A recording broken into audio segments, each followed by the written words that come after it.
அனைவருக்கும் வணக்கம். இது தெய்வீக மலர்கள் அப்படிங்கிற ஒரு நிகழ்ச்சி.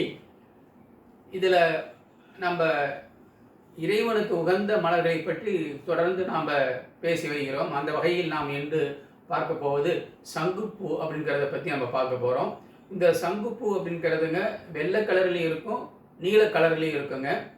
இப்போ இந்த பூக்கள் வந்துங்க பெருமாளுக்கு ரொம்ப உகந்தது, விஷ்ணுவுக்கு உகந்தது, மகாலட்சுமிக்கு உகந்தது, அதே போல் சிவபெருமானுக்கும் ரொம்ப உகந்த ஒரு மலர்.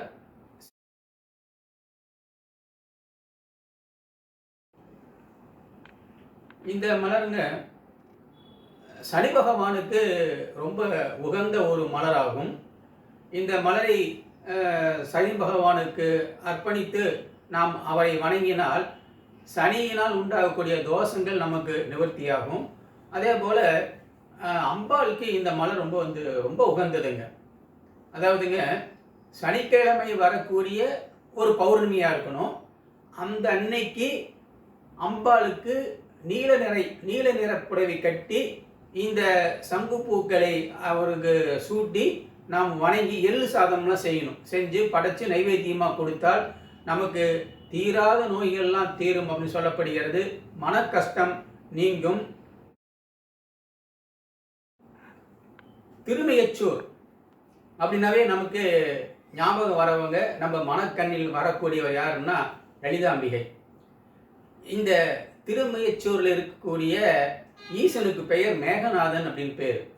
இவருக்கு சதய நட்சத்திரம் அன்னைக்கு ஒரு இந்த தாமரை இலையில் வெண் சங்கு மலர்களை வைத்து அவரை பூஜித்து வந்தால் நமக்கு தீராத நோயெல்லாம் தீரும் அப்படின்னு சொல்லப்படுகிறது.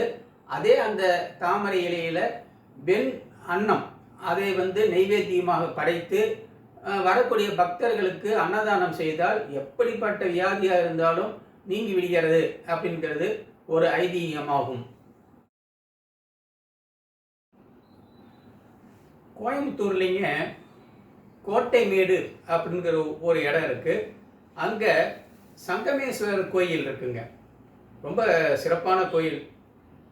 கரிகால சோழனால் கட்டப்பட்ட ஒரு சிவாலயம். இந்த சிவாலயத்தோடைய சிறப்பு என்னன்னாங்க, அசுரர்கள்லாம் இங்கே சிவனை தவிர வேறு யாராலும் வெல்ல முடியாதுன்னு ஒரு வரம் வாங்கியிருந்தாங்க. அப்போ தேவர்கள் எல்லாரும் இந்த கோயிலுக்கு சிவபெருமானை வழிபட்டாங்க.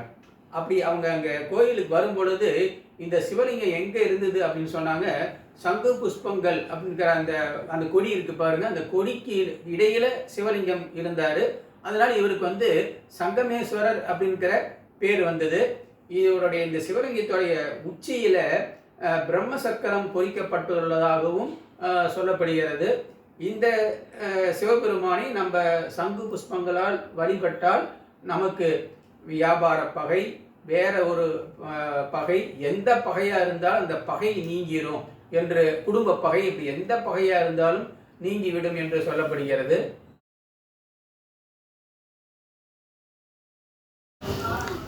சங்கு புஷ்பம் சிவபெருமானுக்குரிய காலை, மதியம், மாலை பூக்களில் மதியம் இடம்பெறுகின்ற பூக்களின் பட்டியலில் இடம்பெற்றுள்ளது. ஒவ்வொரு மாத பௌர்ணமியன்றும் சிவனுக்கு சில குறிப்பிட்ட மலர்கள் சொல்லப்பட்டிருக்கின்றன. அவற்றுள் ஐப்பசி மாதம் பௌர்ணமியன்று வில்வம், கொன்றை, மகிழம், மல்லிகை ஆகியவற்றுடன் வெண்சங்கு மலர்களும் இடம்பெற்றுள்ளன. அதேபோல பெருமாளுக்கும் இந்த மலர் மிகவும் உகந்தது.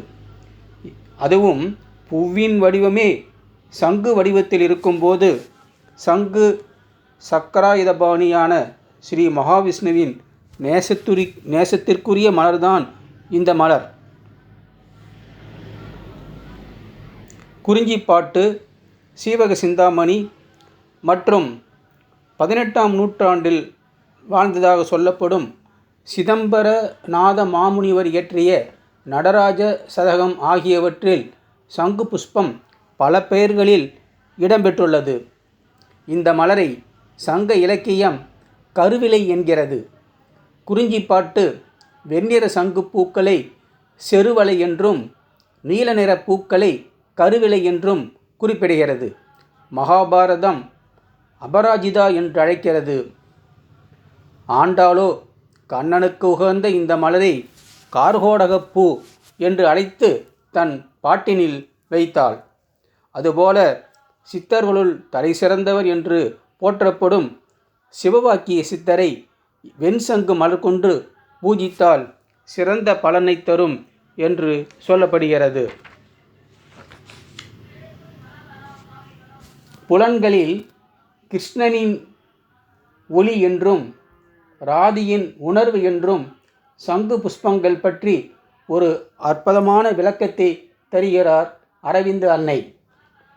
அதாவது, இந்த பூவை ராதை சூடும்போது கிருஷ்ணருக்கும், கிருஷ்ணர் சூடும்போது ராதைக்கும் மிகவும் சந்தோஷம் ஏற்படுகிறது என்று சொல்லப்படுகிறது.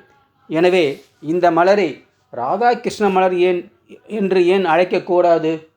அது மட்டுமல்ல, இந்த பூவின் எத்தனையோ மருத்துவ குணங்கள் உள்ளன. மகத்தான மருத்துவ சக்திகள் நிறைய உண்டு இந்த பூவில். அதில் முக்கியமாக இரத்த குழாய் அடைப்புதான் மனிதனுக்கு பெரும் பிரச்சனை. இதற்கு முறைப்படி சங்கு புஷ்பங்களை தூய நீரில் ஊற வைத்து குடித்து வர நல்ல பலன் தெரியுமாம். அதுபோல நெறிக்கட்டிகளிலிருந்து விடுதலை பெற சங்கு புஷ்பத்தின் இலையை பூவுடன் உப்பு சேர்த்து நெறிகட்டிய இடத்தில் அரைத்து போட்டு வரலாம். கட்டிகள் மிகவும் வீக்கமாக இருந்தால் சங்குப்பூ இலை சாற்றுடன் இஞ்சிச்சாறு கலந்து பருகி வர நிவாரணம் கிடைக்கும். அதேபோல யானைக்கால் வியாதிக்கும் இதன் விதைகள், வேர்கள் கண்கண்ட மருந்தாக உள்ளன. இந்த மலர், அதாவது சங்கு புஷ்பம், பெண் தெய்வங்களுக்கு உகந்ததில்லையா என்ற ஒரு கேள்வி உங்களுக்கு எழலாம். சஞ்சலமே வேண்டாம். அம்பாளுக்கு உரிய அற்புத மலர்தான் இந்த சங்கு புஷ்பம். பொதுவாக பௌர்ணமி அன்று அம்பாள் ஆராதனைக்கு இந்த மலர் மிகவும் விசேஷமாக கருதப்படுகிறது. அதாவது, சில மலர்கள் பெண்கள் சூட்டுவதில்லை. அந்த மலர்கள் இறைவனுக்கு என்றே அர்ப்பணிக்கப்பட்டுள்ளது. அப்படிப்பட்ட ஒரு மலர்தான் இந்த சங்கு புஷ்பம் என்று சொன்னால் அது மிகையாகாது. இவ்வளவு சிறப்பு வாய்ந்த இந்த சங்கு புஷ்பங்களை நாம் இறைவனுக்கு அணிவித்து, இறைவனுக்கு சூட்டி அவன் அருளை நாம் பெறுவோம் என்று கூறி, மீண்டும் அடுத்த நிகழ்ச்சியில் அடுத்த ஒரு மலரை பற்றி பார்ப்போம் என்று சொல்லி இந்த நிகழ்ச்சியை இந்த அளவில் நிறைவு செய்கிறேன். நன்றி, வணக்கம்.